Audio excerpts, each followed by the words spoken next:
Councillor Carroll to speak. Madam Speaker, I do think a few words have to be said before we vote on the report. Development charge items are really kind of hard to read for the general public, and sometimes we know the review is not imminent and a big change isn't imminent. Sometimes even we councillors don't read it, and that's why this is the perfect place for the provincial government to meddle. That's why we see the really heinous change that was affected here by the province to advantage developers. All of us have had the case of the developer who said, "Oh, I had to meet all these conditions and it took me so long to get to construction, and it's not my fault that it's 5 years since the approval, and you got to get me a break on these development charges." And we have always been very firm about this. The development charges were set the way they were set, that they're payable when you're at above grade permit, because we've got to collect the development charges in the most present day values we can, because that's going to be the cost of the infrastructure those development charges are being collected for. So for this provincial government, after the progress that was made by the previous government, when the global financial crisis happened, and our next review was imminent, and they gave us time flexibility from the strict legislative rules around review time. This is the government you sat on, Councillor Cole.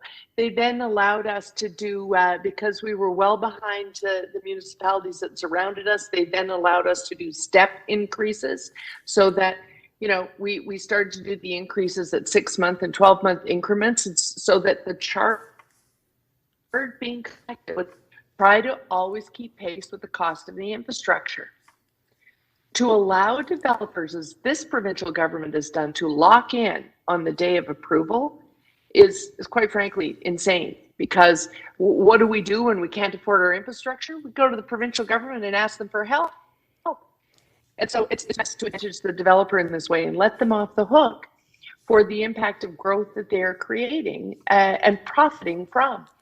So it's great that they've given us this mitigating piece that we're going to be able to charge interest that can collect some of it back.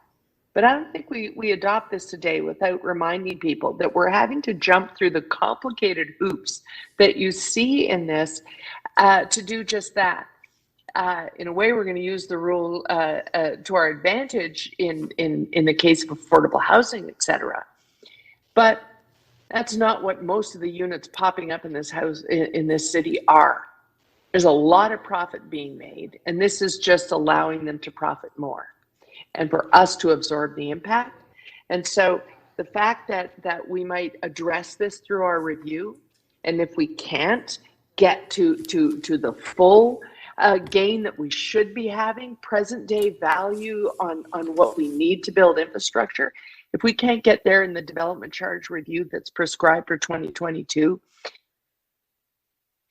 there'll be, I hope, a lot more people speaking about it, and not just here in this chamber, this echo chamber, but in the community. The community will need to know that this is a problem that has been created by the development charge change in whatever bill, I don't know the number, and also the changes in Bill 108, all of which increase